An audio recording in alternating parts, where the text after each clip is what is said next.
Yeah. You need a cup tray? No, it's okay. Thank you. Thanks.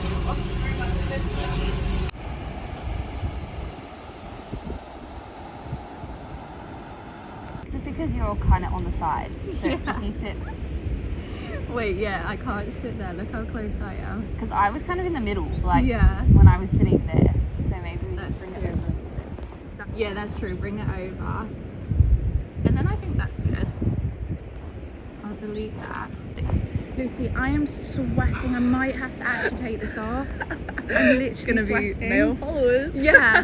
I'll sit like this.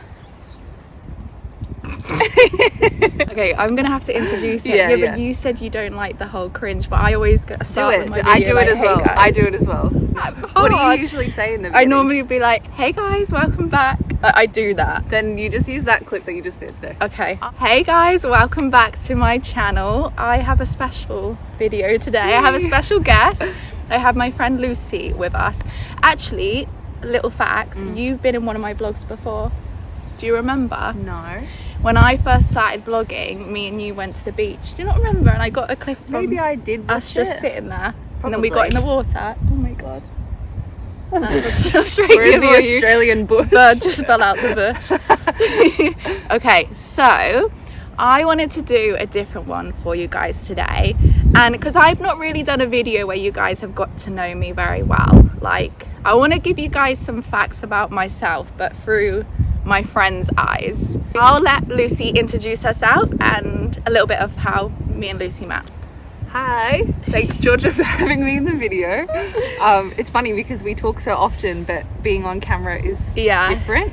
We just had like a full-blown about 10 different conversations. I feel like we didn't even breathe. We just kept talking, and now the camera's on. I don't know like what to do we say. talk about? But we met like 3 years ago now, I think. And we were working together. So I got a job just as I was starting my own business to make some more money on the side at a photo studio. So it was a modeling studio, and I was just doing some of the admin work and some sales calls. And I think it was like 2 weeks into the job or something. I was only there for a very short period of time. Yeah. And then you started doing the same role. So we were working together, and we got our own office space together. And for anyone that's ever had a co-worker friendship, I feel like that's where you do the most bonding. It's because you're stuck in a room together.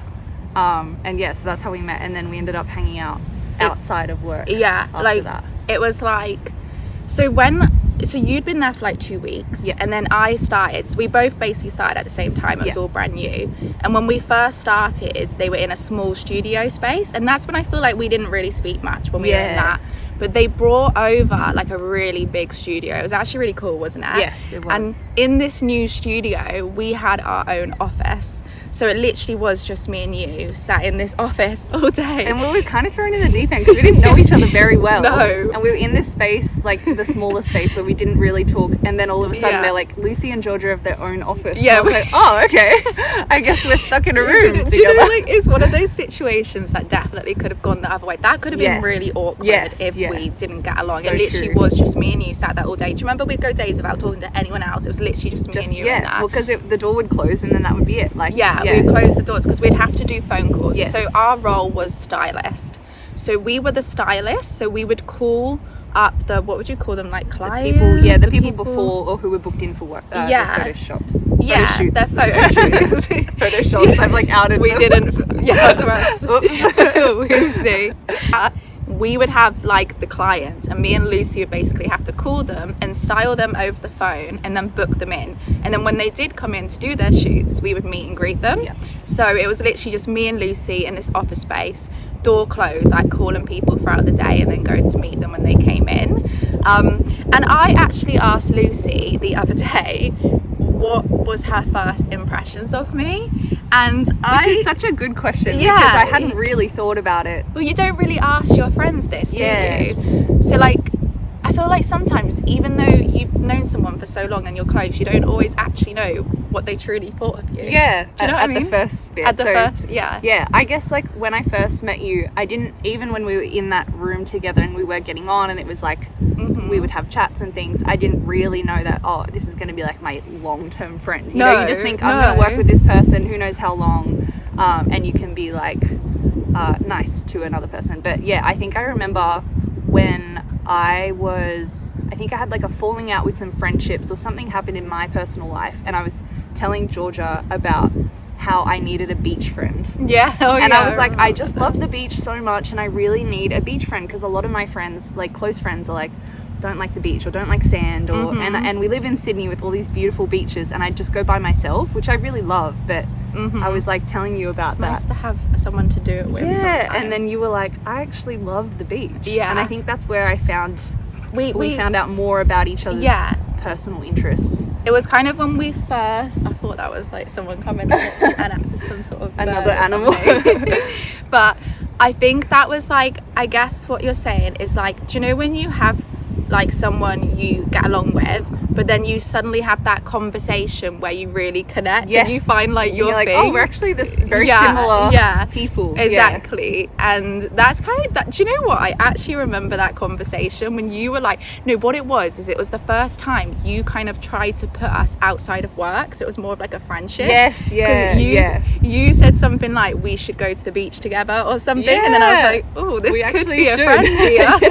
I actually remember that conversation. And so we were working together for a while in this studio. I think it was like maybe 6 months or something like that, because I think I left or no, I actually forgot about that. Well, so that's just how we met. We don't even have to go into it too much. I mean, why we left, we didn't have a choice. We both left at the same time because we got made redundant. That was the first time we've been made redundant. I mean, if anyone can bond, that was a great way for us to bond. For sure. Do you know, like, other than our small conversations and stuff about like the beach and like planning beach days and stuff outside of work, I really truly think the main thing that made us friends outside of work was when we got made redundant. That is so true, isn't it? It was like a combined experience we could both talk about and relate to. And I think because it was when we realised like we actually did enjoy each other's company, and it was like, oh my god, I'm not actually going to see you again. That's like, so true. We literally got told it there and then on the day, and then left and never went back.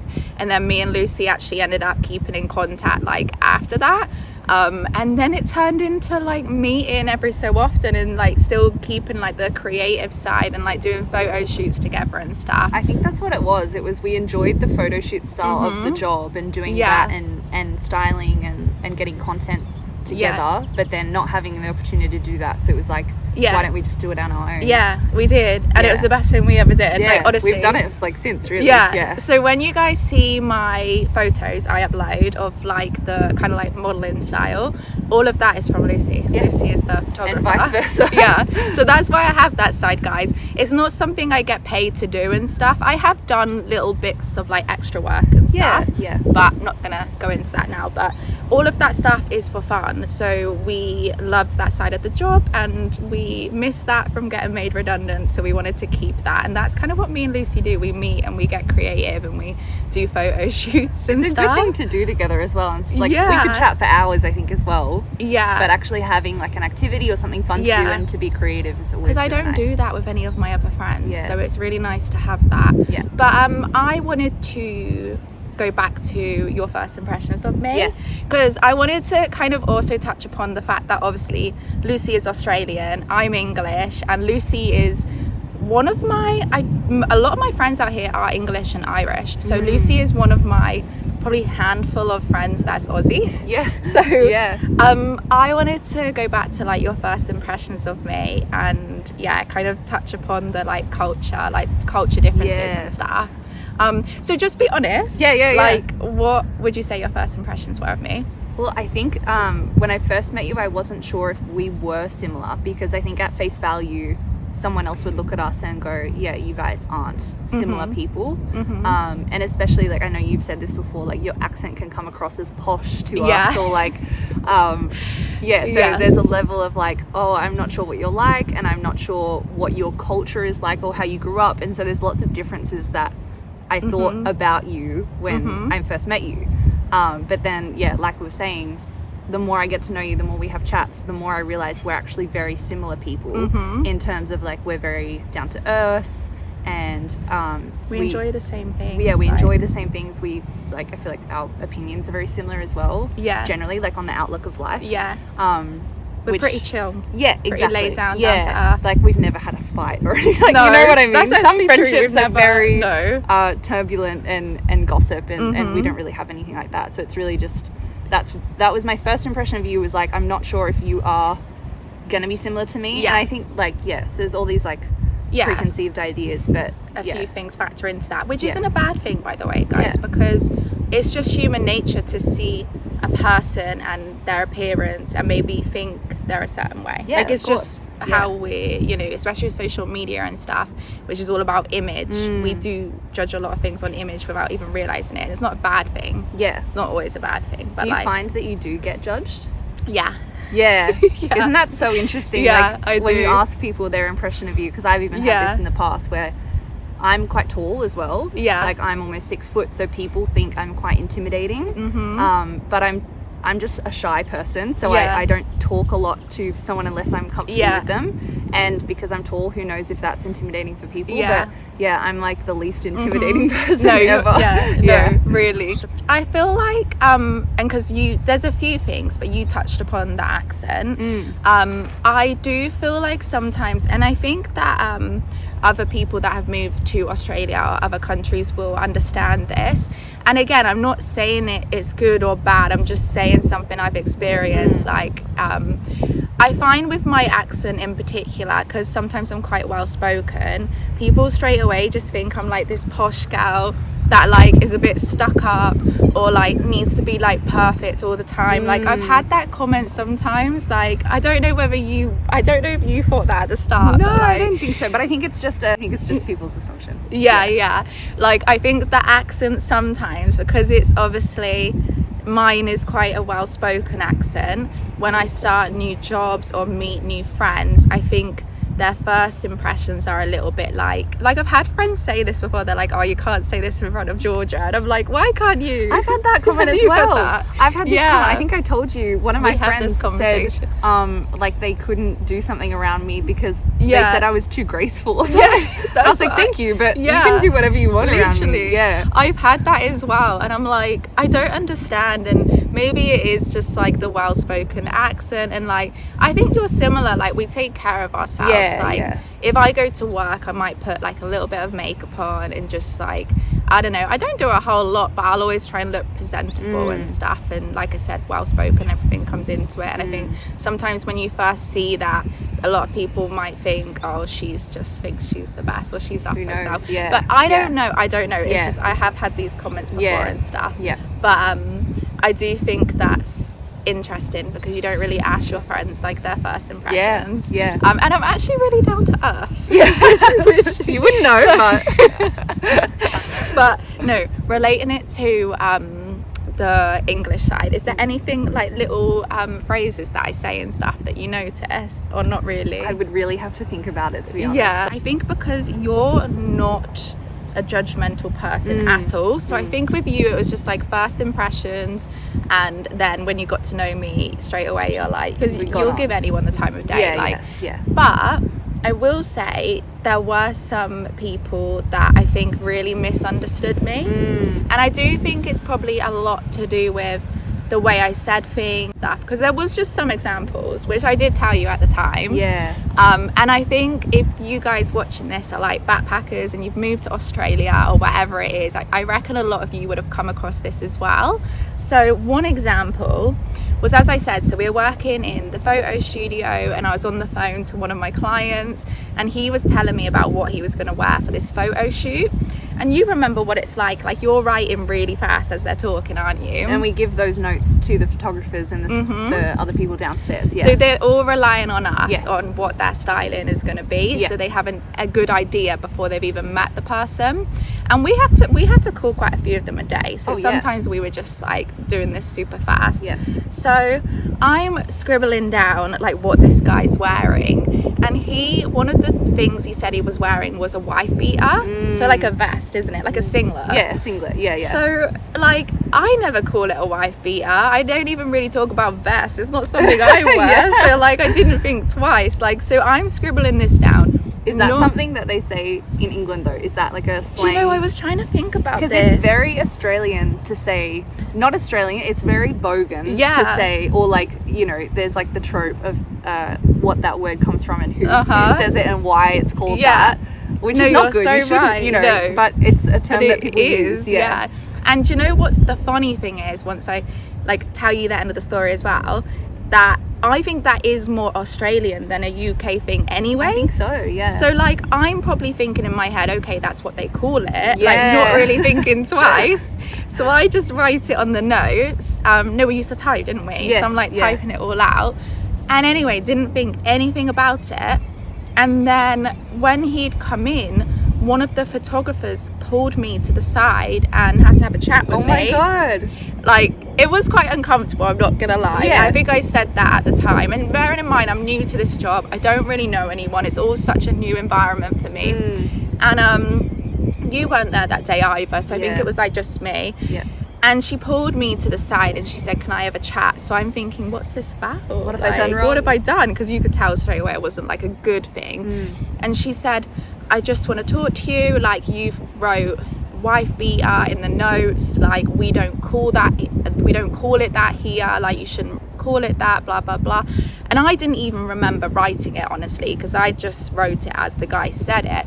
And I just remember feeling a little bit deflated after, like, only because, and this isn't me shading anyone, but only because obviously I was in a new environment, and the way it was worded, we don't call it that here, I felt like I didn't belong there. Yeah, Like, which is fair. Like, to her point, that's very nice of her to come to you and tell you that, right? Like because you don't want to be going around to other people saying that, so it's good that she checked you on that. But the wording of it, I can imagine if you're in an environment with a new job and everyone else around you is Australian and you're already trying to fit in, and then that happens and you're like, oh, I'm completely isolated. Like, it was just, but like you said, you learn these things as you're in another country, although it's all English speaking and a lot of things are similar, there are differences that you pick up over time. But so I can just understand how these are little things that a lot of people don't think about that you face when you go to a new country. There are certain cultural differences, and like very light examples of that. One time we stopped at Macca's drive-through, and we call McDonald's Macca's, and we were going to the drive-through before we were going to hang out to get coffees or whatever. And what did you say? It was something like, so in England we call it Mackey's. And so I think I'd message you something like, shall we go Mackey's first? And I was like, oh, a new cafe or something. Mackey's, I've never heard of this new cafe. It must be local to you. So I remember when you got in the car, I was like, where's Mackey's? Like, thinking it's like Macy's or something. When you spelled it, it was like Macy's. So I was like, where's Macy's? And you were like, oh, it's the one that we go drive past, you know. And then you're like, oh, you call it Macca's. I know, but and then the difference is if I go back home now and say Macca's, they're like, what the hell is Macca's? And then what was it? The garage. When I called it a garage before. You had to take your car to the garage, and I was like, which garage? Because to me, garage just means the shed that you park your car in, not the mechanic. So like this I didn't know that. Like this is the thing, right? Like I said, Australia is probably one of the best countries to move to from England if you're looking for something English speaking, fairly similar ways, but there's definitely all these different things you face along the way that you wouldn't even think of before you move, or what maybe Australians don't think, like that we come across this when we move. Just all these little things, it all adds together. I find it interesting. Do you know what I mean? Okay, so something else I noticed as well, but I don't know if this is really like an Australian versus UK thing, or if it's more just like a city thing versus countryside, because obviously in Australia I'm living in Sydney, back at home I live in the countryside, and pretty much all of my friends and family back at home are married, have kids, have houses. But Sydney, it feels different. It doesn't feel like that. It feels like the timelines are a little bit different on how you guys do life. Like, and I am interested in this because I grew up in Sydney, like I was born in Sydney, And Sydney is like so expensive and everyone knows that. So I'm interested to think like based on city stuff, like a lot of people stay at home longer, live with their parents longer here, but it's because it's hard to break into the property market or buy a house, or even rent is so expensive. A lot, so it kind of delays that a little bit. But I'm also sure like everyone talks about how expensive London is, and I wonder if it's crazy. The same experience with, but for the countryside, what is it like for you? Like, well, literally I'm trying to even think right now of a friend that hasn't done any of that, and I can't think of one. Wow, that's like, crazy. Well, like even for myself, like I moved out of home when I was 18, whereas like a lot of friends I have out here who are the same age as me, you're a little bit younger, you're a couple years younger, aren't you?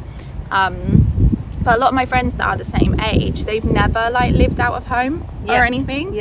So I wonder whether, do you think it's purely financial reasons, or do you think there's other elements to the way you guys are brought up as well?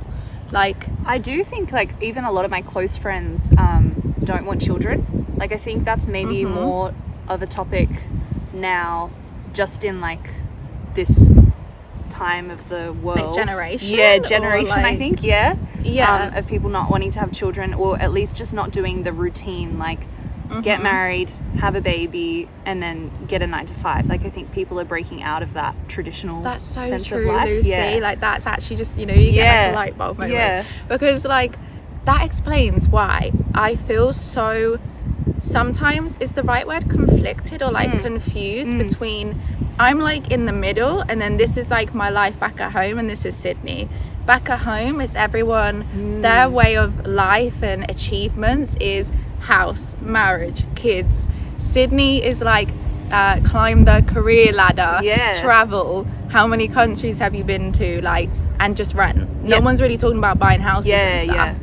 And it puts me in a space where I'm like, I know what my like heart wants and what I want, but because I'm surrounded by people that in your personal life, which is so different to how I grew up to think life would be, it gets confusing. And I think like, well, it's easy to compare, isn't it? Like you look around at what other people are doing and you're like, oh, maybe I should be having a baby, or maybe I should be traveling, or and like I feel like it's very aspiring that you moved across the world to like completely change up your whole life. I think that's so cool. And I think we're very grateful, or at least I am very grateful to live in Australia. I think it's a great place to live. Oh, for sure. So for sure. I think like, it's like being completely like honest, I think that it's difficult for someone that's come to live in a space which is quite different to what they're used to, in the sense that like I'm following like what I always wanted out of life, and I'm surrounded by people that want that too. But then every time I'm like picking up the phone to my family and stuff, their life and their little world is so different to like what I'm used to. Like about more kids coming, like buying a new house, things like this. Someone's got engaged, and it's like, it gets confusing because you're like, what do I do? Like, and I don't know if that's like I said, an Australian thing versus UK, or is that a city thing? Is it just the generation right now? I don't know. But just in particular, I've noticed from Sydney that people aren't really talking about buying a house. They're not talking about marriage. It's just, when's the next traveling holiday? What job? What's the next career I'm gonna do? Like, maybe that is also an Australian thing, because Australia is quite isolated from the rest of the world, that anytime we do want to travel, it's like a huge thing. Like for me, I've always wanted to go to Europe. I've never been to Europe, but for me, when I think about going to Europe, I think I'm going to go there for at least 6 months or 3 months at least, because while I'm there, I'm going to do everything I can before I come back. Whereas it's different where you are in the UK, everything's so connected, you can just go to Germany. Oh, 100%. I actually have a question for you. So a question for you is, have you ever felt pressured by your parents to move out, or have they ever spoke about you moving out, or have they spoke about you paying rent and stuff? Like, that's a good question. What's the go? Honestly, no. I have a great relationship with my parents and my family. Like my brother as well, we're very close. So I don't think that's the same. I can't say that's the same for everyone. But my parents have always been quite supportive of like me staying at home. And I think that's their way of giving to me financially. Like it's not like I have much inheritance or any at all, but like it's their way of supporting me in, like, that's the financial leg up, is staying at home to be able to save, which I'm very grateful for. But yeah, I don't think that's the case for everyone. No. And I think because it's so hard to get a property to buy in Sydney, you can't really get like a leg in quite easily.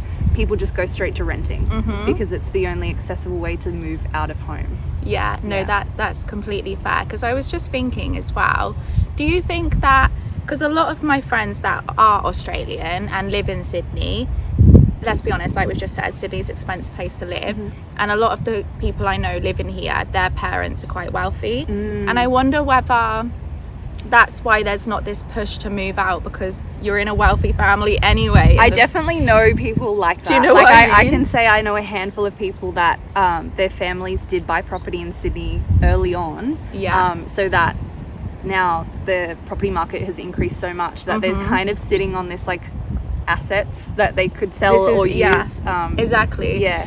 I just had that train of thought then, because I was thinking about like, okay, why don't people move out? Sydney's expensive. And I'm like, I guess if your parents are providing for you and they're not even talking about you moving out or paying rent, like why wouldn't you? Yeah, exactly. And you just travel, like that would be because like we're both in our 20s, so yeah, whereas I think that's completely fair saying that, because the reason I moved out was more because I had to. Yeah. Because like my parents split up and sold the house. Like I had to move out. It was the circumstances. Whereas maybe a lot of the people I just know in Sydney are from wealthy families. I know this is not going to be the case for everyone in Sydney. It's definitely a general. Well, there's different kinds of people in every place. That's for sure. So. But it's just something I noticed. Like the timeline's different, and marriage. And you were saying a lot of your friends don't want kids and stuff. Yeah. I could never imagine people I know back at home saying I don't want kids. Yeah, wow, that's so funny. Like it's totally different. I think I'm in the minority of my friends where I say I do want children. Yeah, like, that's mad. That's mad. But I've always said to myself, like,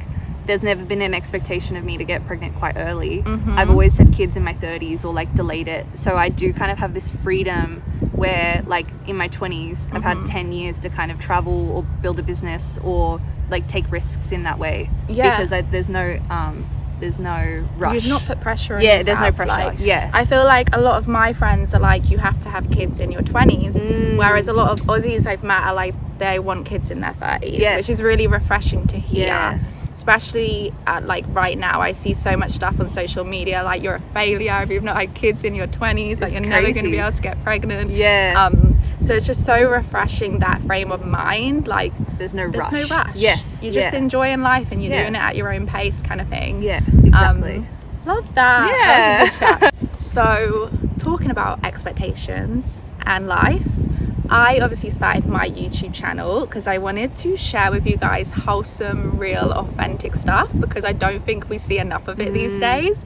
And Lucy has actually just started her YouTube channel. Do you want to quickly tell us a little bit about your channel and why you started it? Then we'll go back to like the expectations on social media. Totally, yeah. So I've posted my first YouTube video, so I only have one up so far, but I'm going to try and do like, I guess I was inspired by you. I'm gonna do like a little. I love that. I'm gonna do. I love it. Sorry, I love that you're honest and you say that, because I feel like some friends are, but they don't tell you. No, that, I'm definitely. so, yeah, I mean, well, that's the thing. It's like we could talk about societal expectations. You think everyone's judging you, but so I was true. inspired by you. So I'm filming like little sections or segments of my life each month, and then uploading a video each month. But yeah, I think my life is pretty interesting, and I said that in my YouTube video. So why not share that?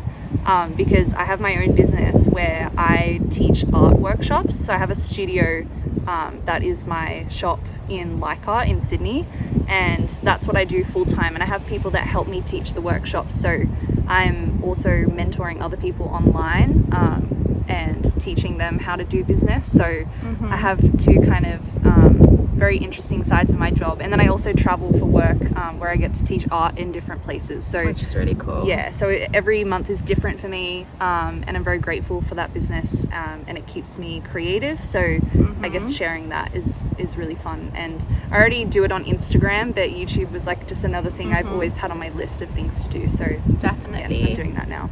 And quickly add into that before we go back, Lucy really upped all of that kind of side when we got made redundant. would you say? Like that's For when you sure. just put everything into it? It was kind of a sign, wasn't it? Like I was doing that Yeah. as the side job when we were Mhm. working together. Yeah. And then when that happened, we got made redundant. I was like, I'm just going to put everything into the business. And I'm really glad I did, you know, looking back on it, because Yeah, and that's what I would say, like everything happens for a reason. So true. In some ways it's one of the best things that happened with Yeah. us. So yeah, there's that little lesson for you guys. But leading it back to like expectations and stuff of life, something I was really noticing recently was how everything on social media is so glamorized. Yes. I don't know if you've noticed this, but like it was kind of making me feel a little bit sad, like, which sounds so silly, but just like there was really personal stuff people were sharing on social media, but they were putting it in these really aesthetic kind of posts, Or like a life lesson. or Yeah. or like a life lesson, or that's okay that this happened, like you grow from it and stuff, which is very true. I Yes. stand by that. But I just think maybe there's some stuff that shouldn't maybe be shared or in that way, just because, like I said, it's glamorizing it and it's separating from real life and content. Yeah. Like, does that make sense? Yeah. Like when you see something being posted, which is a really sad thing, and it's put in this aesthetic post, that's not what it's like in real life. In real life, you're probably sat there crying, like Going through the real real emotions. Yeah. And it's just like making that line between reality and content just so blurred, and I think it's confusing a lot of people, and a lot of people are not knowing how to like actually feel anymore about certain things. And it also makes it hard, like, I think, I don't know if you've experienced this, but when I do go to make a video, I do find that I have to not pretend. Like, it's almost an instinct, because of what I see other people do, to put on like some sort of a show or a persona, where I prefer videos like this, and this is the kind of content that I watch other people, like long form content. So do you find that when you started posting on YouTube that you were like, maybe you wanted to put something on, or like the fear of being judged, or... I was like, when I first started, I was just doing really authentic stuff.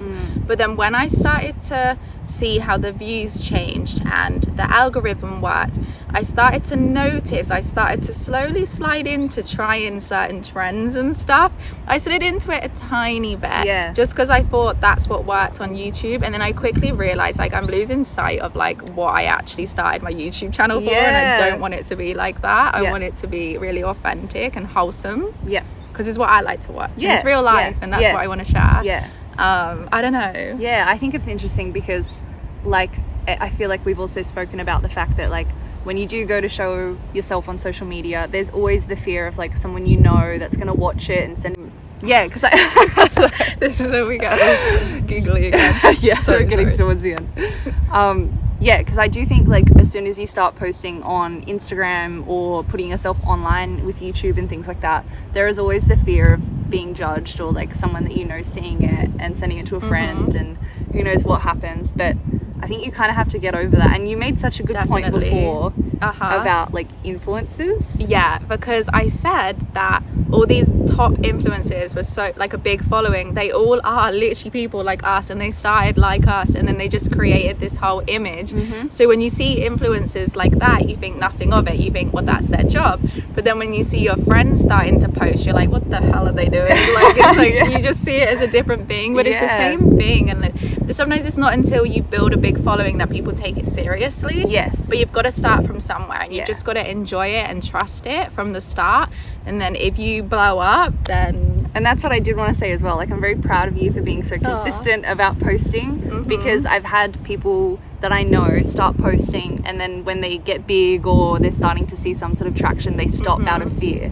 So I think it's good when you get to that point to not stop, just and keep going. And that's don't what I be told fearful. myself. I put things off in the past just because of fear of judgment of other people, and I'm like, I'm not doing that anymore. No, because it's so silly, isn't it? Exactly. But guys, I have to end it here. My phone is doing that thing again where it keeps saying memory storage full.